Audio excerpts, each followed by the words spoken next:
Berlatar belakang di pelabuhan kota Niigata, Jepang 1868 saat negara sedang dilanda perang Boshin, perang saudara antara pihak Kesogunan Tokugawa melawan pasukan Kekaisaran Jepang. Di tengah kekacauan ini, hidup seorang buruh pelabuhan bernama Masa yang sedang buru-buru karena mendapati kabar kalau istrinya sudah digedabah oleh seorang samurai dari klan Shibata.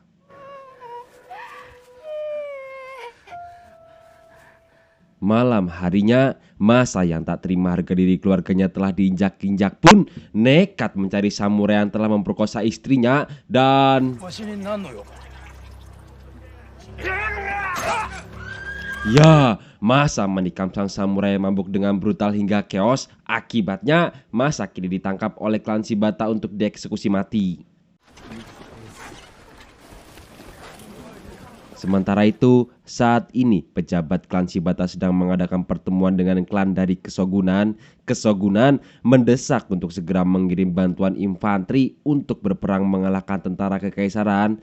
Perwakilan klan Shibata menjelaskan kalau mereka sudah mengirim pasukannya, namun dihalang-halangi oleh kelompok yang mengatasnamakan kelompok petani, sehingga pihak Kesogunan Tokugawa yang tidak percaya pun ingin menemui langsung ketua klannya. Ia bernama Naosama, ketua klan Shibata yang masih kanak-kanak. Meski begitu, bukan tanpa alasan klan Shibata tidak mengirimkan pasukannya dikarenakan keinginan Naosama yang mendukung jalannya pemerintahan kekaisaran karena sudah muak dengan aturan dari Kesogunan yang dianggapnya semena-mena hanya menguntungkan diri mereka sendiri ketimbangkan rakyatnya. Kembali ke Masa, saat ini Masa sedang disalib di tempat eksekusi Shibata. Tak lama datang seorang laki-laki, mohon maaf, seorang disabilitas bernama Noro yang menganggap Masa adalah kakaknya, sehingga Noro yang melihatnya pun mencoba menyelamatkannya, di mana Masa yang sempat terlepas dari jeratan pun harus tertangkap lagi karena ketatnya keamanan.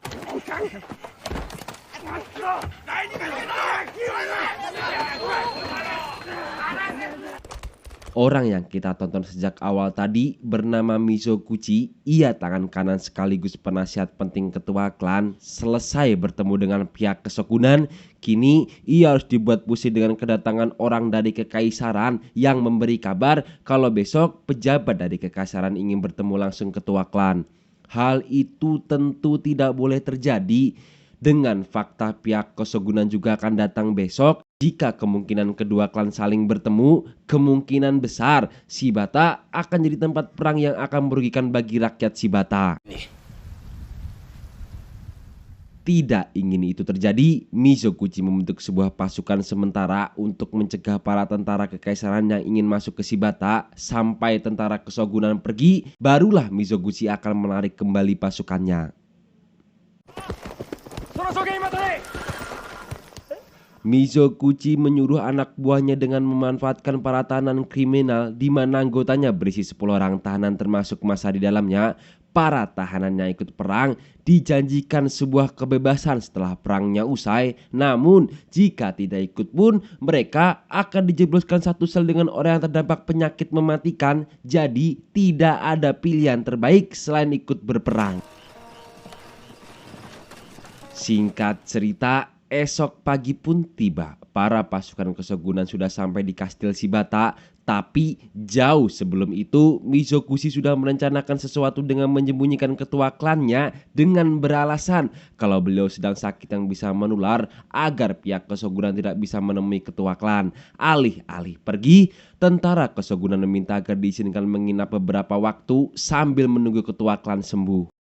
Berlatar benteng yang ada di perbatasan masuk ke Shibata yang sudah lama terbengkalai dan lama tidak terpakai, sehingga mereka pun sesampainya di sana harus merenovasi benteng agar bisa digunakan.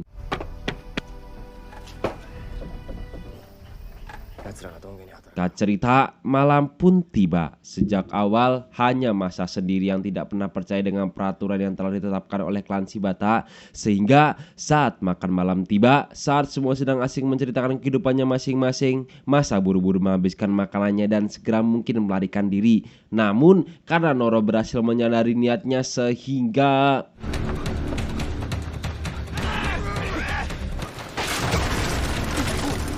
sempat berhasil lolos dan hampir jatuh dari jembatan gantung, masalah kembali muncul ketika tentara kekaisaran ujuk-ujuk tiba dari yang diperkirakan sehingga tidak ada jalan lain bagi mereka selain ikut bersembunyi.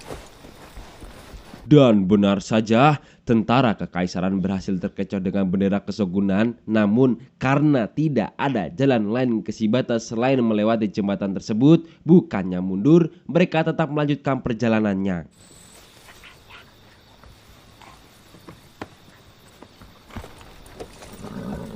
Sadar kalau pasukan kekaisaran tidak mundur, Tojiro, antek Shibata yang ditugaskan mengawal para tahanan, berniat untuk mencegahnya sendirian dan tiba-tiba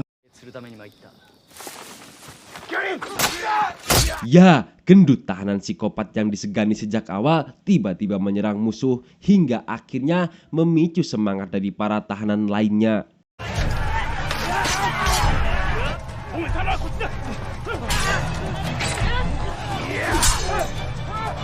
Berbeda dari yang lain, daripada membantu rekan-rekannya, Masa memilih untuk kabur lagi ke dalam benteng yang ketika Mujiro hampir dibunuh, Masa menyelamatkan Mujiro dengan memberitahunya.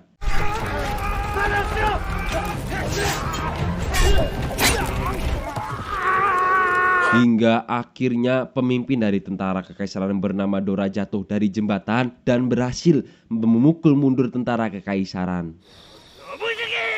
Akibat ulah Masa yang berniat melarikan diri, kini Masa harus dihukum dengan diikat agar tidak kabur lagi.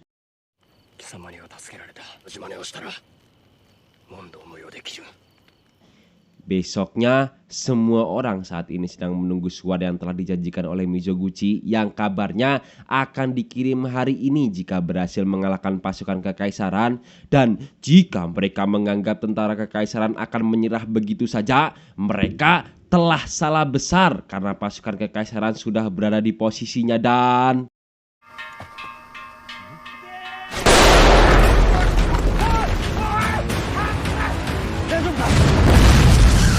mereka langsung memborbardir benteng dengan sangat brutal. Beruntung Masa bisa lolos berkat bantuan Mbak Sri yang melepaskan ikatannya, di mana beberapa saat setelah pengeboman, pasukan kekaisaran mengirim instruksi untuk memeriksa langsung ke tempat kejadian.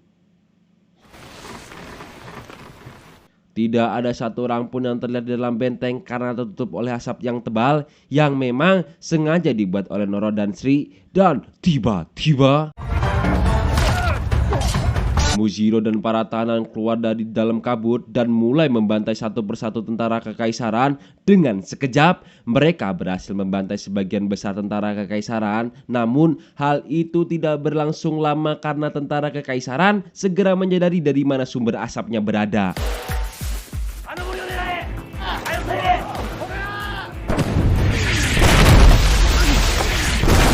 Para 10 rebel sempat dibuat ketar-ketir dengan keadaan yang gonjang-ganjing hingga akhirnya Noro tak sengaja menemukan sebuah bom dan sekali lagi para tahanan kembali berhasil memukul mundur pasukan kekaisaran dan menyandra salah satu petinggi kekaisaran yang membuat pasukan berpikir dua kali untuk menyerang benteng dengan cannon. Malam harinya situasi menjadi menegangkan ketika para tahanan mengetahui pengampunan setelah ikut berperang hanya omon-omon saja. Faktanya mereka tetap akan dieksekusi entah di medan perang maupun di luar perang.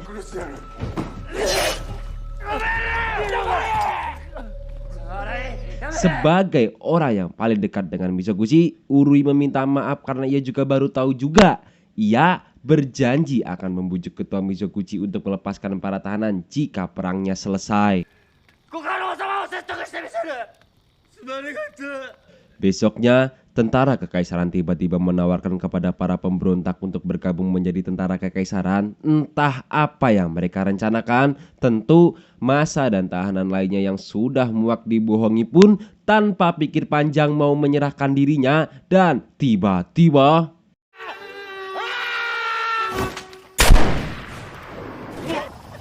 ya, Urui tiba-tiba menembak tawanan yang membuat pasukan dari kekaisaran menganggap sebagai penolakan. Bukan tanpa alasan Urui melakukan itu semua karena tidak ada jaminan pasti jikapun mereka bergabung dengan tentara kekaisaran, tidak ada yang bisa memastikan kalau mereka semua akan selamat. Tak lama setelah itu, tiba-tiba langit mendung menandakan akan segera turun hujan. Dengan fakta senjata-senjata modern milik kekaisaran tidak akan bisa digunakan apabila basah terguyur hujan, Mujiro mengajak untuk memutus jembatan yang menjadi jalur alternatif ke Shibata dengan memanfaatkan keahlian Noro dalam meracik bom. Saat sedang mempersiapkan bahan-bahan yang akan digunakan, masalah kembali muncul ketika masa kembali memanfaatkan kesempatan itu untuk kabur, di mana Noro yang seharusnya menyalakan bomnya ikut menyusul yang membuat tahanan lain kesulitan. Berhasil sampai di Serbang, beliau membeberkan segala informasi penting bahwa semua didalangi Mizoguchi, termasuk mensabotase peperangan agar terlihat seperti kesogunan yang melakukannya. Namun, apa yang Masa dapatkan? Ya, ternyata kekaisaran tidak benar-benar ingin merekrutnya. Bagai manis disap sepah dibuang, akan tetapi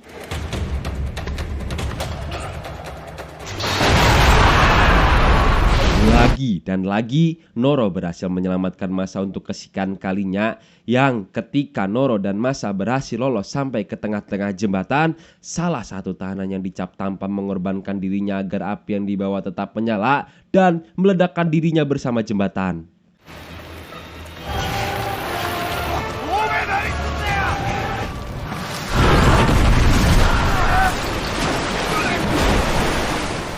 Entah bagaimana Noro dan Masa bisa selamat, mereka pun langsung disambut oleh para tahanan yang masih hidup. Malam harinya, meskipun banyak dari mereka yang telah gugur, para tahanan yang tersisa memilih untuk tidak terlalu larut dalam kesedihan. Sebagai gantinya, mereka menyalakan api unggun, minum bersama, dan menari seolah merayakan fakta bahwa mereka masih hidup hari itu. Saat sedang minum-minum itulah mereka menemukan fakta benteng yang kini mereka duduki dulunya adalah bekas tambang minyak, dan tepat di atas para tentara kekaisaran yang sedang istirahat itulah posisi sumber utamanya, sehingga mereka memiliki ide untuk meledakkan sumber minyaknya.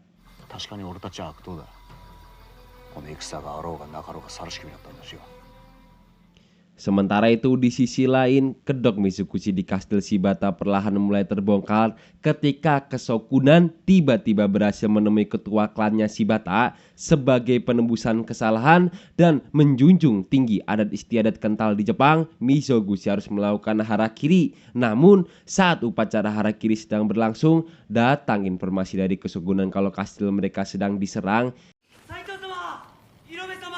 Dan tebak siapa yang menyerang? Ya, infanteri kekaisaran yang mengambil kesempatan saat semua pasukan kesogunan sedang berada di Shibata.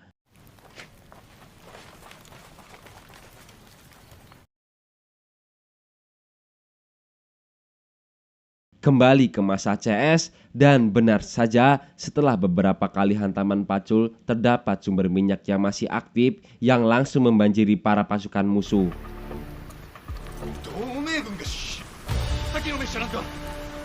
Masa yang sangat dendam dengan apa yang telah dibuat tentara kekaisaran tadi siang pun mengambil bomnya dan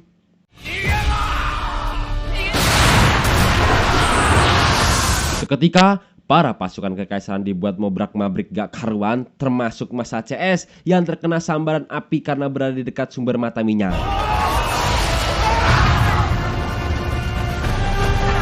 Masih ada beberapa pasukan yang masih tersisa, sehingga Masa CS memutuskan untuk melawan sampai titik darah penghabisan, di mana kakek tua mengorbankan dirinya untuk melawan 2 orang tentara sekaligus.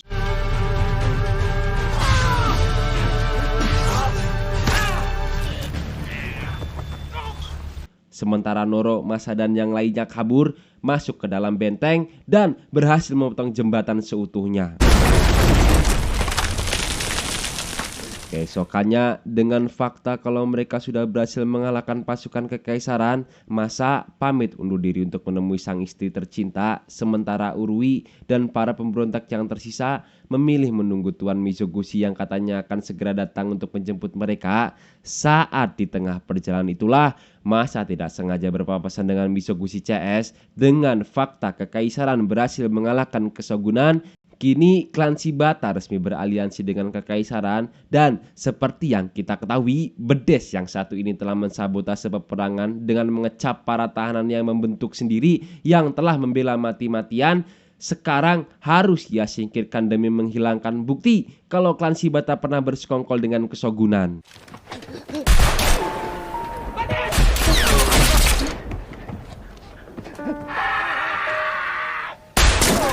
Muzio yang paling setia terhadap klan pun harus dibuat kecewa dengan apa yang dilakukan Mizoguchi. Dan kini lengkaplah sudah seperti judulnya yang tadinya hanya 10 orang pemberontak, kini bertambah 1 orang dan menjadi 11 rebels.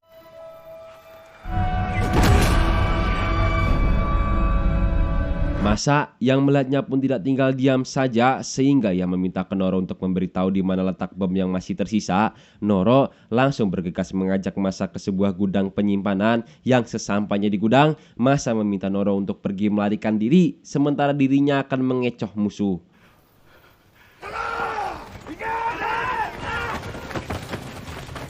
Masa berlari keluar dengan membawa beberapa bom. Dengan sigap, antek-antek Mizoguchi pun mengejarnya. Yang sesampainya di tower, Masa dengan cepat menyalakan apinya dan...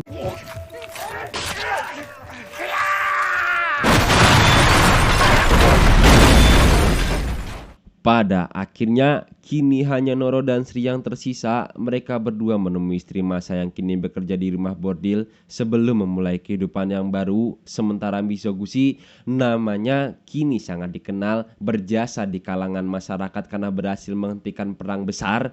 Namun sesampainya di rumah, ia harus kehilangan putri semata wayangnya yang bundir akibat tidak jadi menikah dengan orang yang dicintainya. Tamat.